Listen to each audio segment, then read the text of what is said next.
ये ग्रंथ परमेश्वर के मुख से उच्चारित की गई वाणी से बनता है। सूक्ष्म वेद में चौपाइयों, दोहावलियों, वाणियों आदि पद्य भाग में संपूर्ण ज्ञान सूक्ष्म तरीके से सिमटा हुआ है। वो सूक्ष्म वेद कौन सा है? कुछ धर्मगुरुओं का कहना है कि महाभारत सूक्ष्म वेद है, तो कोई रामायण को सूक्ष्म वेद मानता है। कुछ लोग श्रीमद् भगवत गीता जी को सूक्ष्म वेद का नाम देते हैं। अगर इनके विषय में कहा जाए तो बात सीधी व स्पष्ट है कि ये सूक्ष्म वेद हो ही नहीं सकते।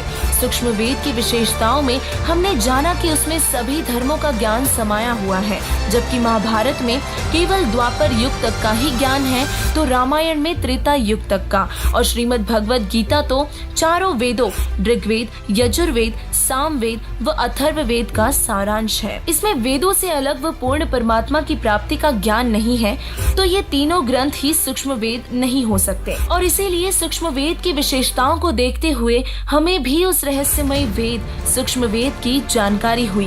तब हमारी टीम भी उस वेद को प्राप्त करने के उद्देश्य से सभी ग्रंथों की जांच करके सूक्ष्म वेद को हासिल करने में लग गई थी। और फिर जो नतीजा आया वो ये था कि सूक्ष्म वेद पूर्ण परमात्मा के मुखारबिंद से बोली गई वाणी से बना है, जिसका नाम है कबीर सागर, जिसे कबीर परमेश्वर जी ने अपने मुख कमल से बोले हुए तत्व ज्ञान से संपूर्णता से लिखवाया है। धर्मदास जी के माध्यम से कबीर सागर की रचना पूरी करवाकर परमेश्वर अपनी लीला करके चले गए थे। दर्शकों, ये थी सूक्ष्म वेद की संपूर्ण जानकारी, जो हमें सिखाता है जीव हमारी जाति है, मानव धर्म हमारा, हिंदू, मुस्लिम, सिख, ईसाई धर्म नहीं कोई न्यारा।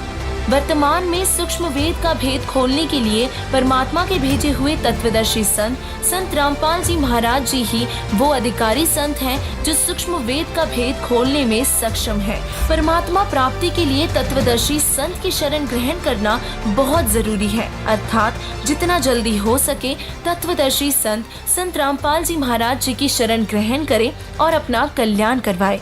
धन्यवाद।